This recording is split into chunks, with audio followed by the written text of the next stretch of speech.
اعوذ باللہ من الشیطان الرجیم بسم اللہ الرحمن الرحیم وَإِذْ قُلْتُمْ اور جب تم نے کہا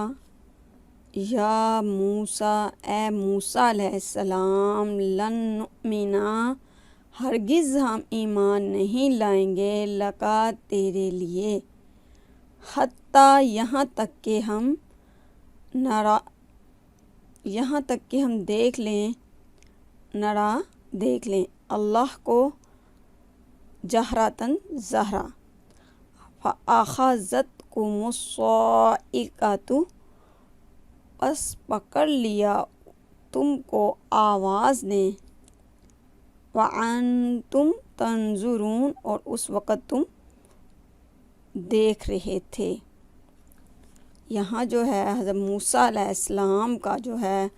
مکالمہ اس کی قوم کے ساتھ ہے، اور وہ یہ اصرار کر رہے ہیں کہ اللہ تعالیٰ کو ہم اس وقت اور تجھے نہیں مانیں گے جب تک ہم اللہ تعالیٰ کو ظاہرا نہ دیکھ لیں۔ یہ اس وقت کا واقعہ ہے میری پیاری بہنوں، جب مصر سے نجات پانے کے بعد بنی اسرائیل جزیرہ نما سینا میں پہنچ گئے تو حضرت موسیٰ علیہ السلام کو اللہ تعالیٰ نے 40 روز کے لیے کوہ طور پر طلب فرمایا اور ان کو وہاں بلا کر کیا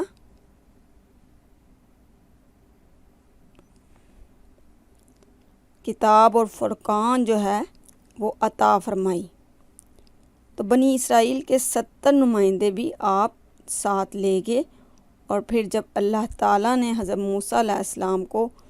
کتاب اور فرقان عطا کی تو آپ کے نمائندے اسے کہنے لگے کہ ہم کیسے مان لیں کہ محض یہ تمہارے ساتھ جو ہے اللہ تعالیٰ ہم کلام ہے۔ اس پر اللہ تعالیٰ نے اپنا غضب ان پر نازل فرمایا اور انہیں پھر سزا بھی دی۔ سزا کیا تھی کہ وہ وہیں کے وہیں مر گئے، کیونکہ اگلی آیت اسی کی عکاسی کر رہی ہے۔ یاد کرو جب تم نے موسیٰ سے کہا تھا کہ ہم تمہارے کہنے کا ہرگز یقین نہ کریں گے جب تک کہ اپنی آنکھوں سے علانیہ خدا کو تم سے ہم کلام ہوتا نہ دیکھ لیں۔ اس وقت تمہارے دیکھتے ہی دیکھتے ایک زبردست آواز نے تم کو آ لیا۔ ثم بعثناکم پھر ہم نے تمہیں دوبارہ زندہ کیا، من بعد موتکم تمہارے مر جانے کے بعد، لعلکم تشکرون شاید کہ تم شکر گزار بندے بن جاؤ۔ یعنی پھر اللہ تعالیٰ نے ان نمائندوں کو دوبارہ زندہ کیا جو 70 نمائندے حضرت موسیٰ علیہ السلام اپنے ساتھ لے گئے کہ میں تمہیں دکھاؤں کہ اللہ تعالیٰ ہے اور میں اللہ تعالیٰ کا بھیجا ہوا پیغمبر ہوں۔ تو اس وقت بھی یہ ایمان نہیں لائے تھے، اس وقت بھی یہ کہنے لگے ہم کیسے مان سکتے ہیں کہ تو اللہ تعالیٰ سے ہم کلام ہو رہا ہے، ہم تو اللہ تعالیٰ کو ظاہرا دیکھنا چاہتے ہیں۔ وَظَلَّلْنَا اور ہم نے عَلَيْكُمُ الْغَمَامَ اور ہم نے سایہ کیا علیکم تم پر غمامہ بادلوں کا، وَأَنزَلْنَا اور پھر ہم نے اتارا علیکم تم پر المن من والسلویٰ اور سلویٰ، کلو کھاؤ من طیباتی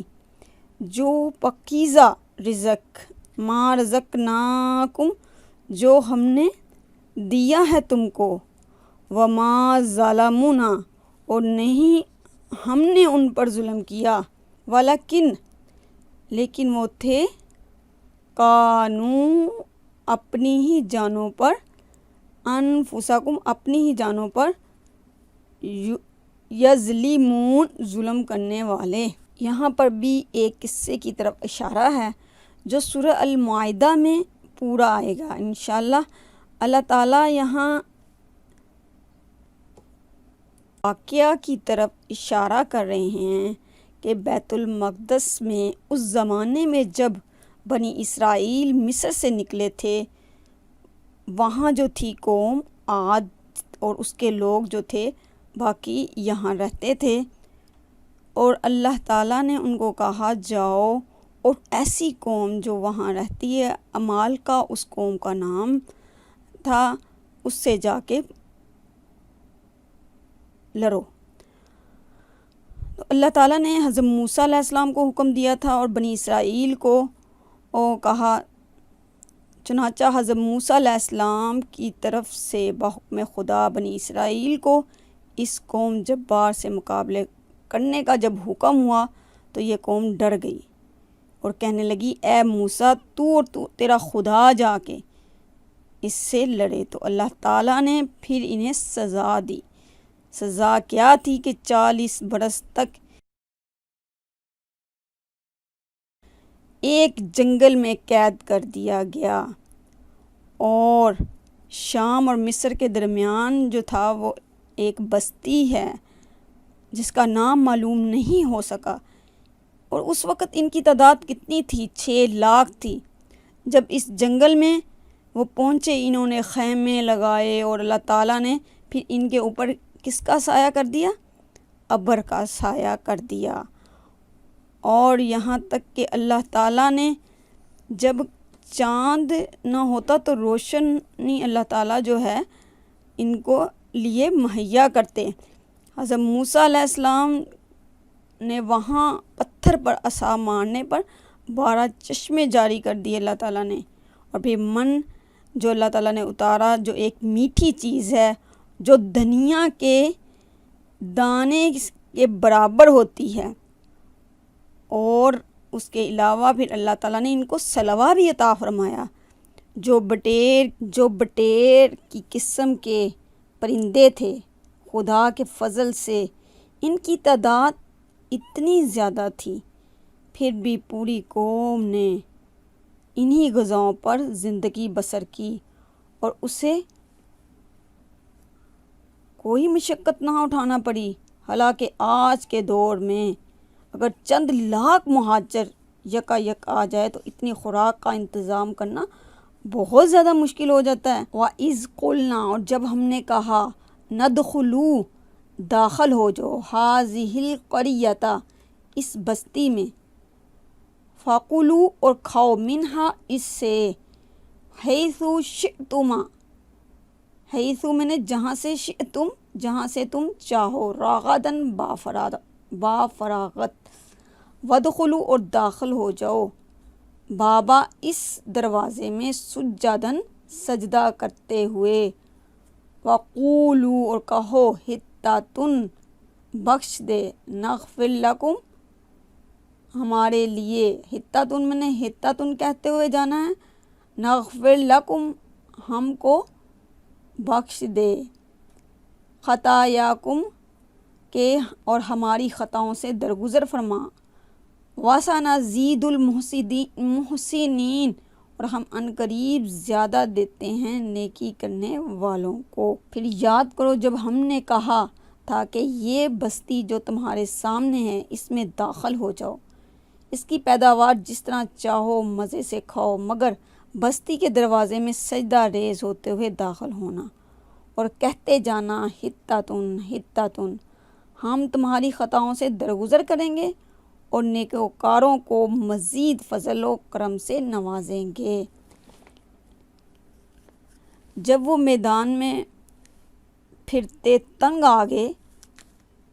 من اور سلوہ کھاتے کھاتے اکتا گئے، اور لہسن پیاز وغیرہ کھانے کی چیزوں کی خواہش کی، تو شہر میں جانے کا حکم ہوا، اور اس طرح کہا اللہ تعالیٰ نے کہ سجدہ کرتے ہوئے اور زبان پر حطۃ کہتے ہوئے اندر جاؤ، اس بستی میں داخل ہو جاؤ، مگر انہوں نے مزاح کیا، سجدے کے علاوہ یعنی کہ جھک کر نہیں گئے، سرین کے بل گھسیٹتے ہوئے داخل ہوئے اور حتتن کے بدلے انہوں نے کیا کر دیا، لفظ ہندتن کہنا شروع کر دیا، جس بات کا اللہ کی طرف سے ان کو حکم نہیں ہوا تھا۔ اور یہ جو اگلی آیت اسی بات کی عکاسی کر رہی ہے کہ انہوں نے قول اور فعل دونوں میں جو خاکساری اختیار کرنی تھی، انہوں نے کیا تکبرانہ جو ہے الفاظ بولے، تو اللہ تعالیٰ نے ان پر اپنا عذاب نازل کیا۔ فَبَدَّلَ الَّذِينَ اور جب بدل دی گئی بات، ظالموں جنہوں نے ظلم کرتے ہوئے بات کو بدل دیا، غیر الذی وہ جو ان کو کہا گیا تھا، لہم ان کو، وَأَنزَلْنَا اور ہم نے اتارا علی الذین ان کے اوپر، ظالموں اس ظلم کے بدلے، رجزن عذاب، من السماء آسمان سے، بما کانوا یفسقون یہ سزا تھی ان نافرمانیوں کی جو وہ کر رہے تھے۔ مگر جو بات کہی گئی تھی ظالموں نے اسے بدل کر کچھ اور کر دیا، آخر کار ہم نے ظلم کرنے والوں پر آسمان سے عذاب نازل کیا، یہ سزا تھی ان نافرمانیوں کی جو وہ کر رہے تھے۔ یعنی یہ ایسا حکم تھا کہ تم نے کیا کرنا ہے، جابر اور ظالم فاتوں کی طرح اکڑتے ہوئے نہیں جانا، بلکہ خدا ترسوں کی طرح عاجزانہ طریقے سے داخل ہونا ہے، جیسے حضرت محمد صلی اللہ علیہ وآلہ وسلم فتح مکہ کے موقع پر مکہ میں داخل ہوئے۔ اور حتتن کے دو مطلب ہو سکتے ہیں، ایک یہ کہ خدا سے اپنی خطاؤں کی معافی مانگتے ہوئے جانا، دوسرا یہ کہ لوٹ مار اور قتل و غارت کے بجائے بستی کے باشندوں پر درگزر اور عام معافی کا اعلان کرتے ہوئے جانا۔ لیکن انہوں نے یہ بات بدل کے کچھ اور سے اور بنا دی۔ دیکھیں ایک نقطے کا فرق آتا ہے مگر معنی کچھ کا کچھ ہو جاتا ہے۔ حتتن کا مطلب ہے ہماری خطاؤں کو بخش دے، اور ہنتتن کا مطلب ہے گندم۔ تو اللہ تعالیٰ سے دعا کیجئے اللہ تعالیٰ ہمیں اللہ کے احکامات جس طرح اترے ہیں اس طرح عمل کرنے کی توفیق عطا فرمائے، مجھے بھی اور آپ کو بھی۔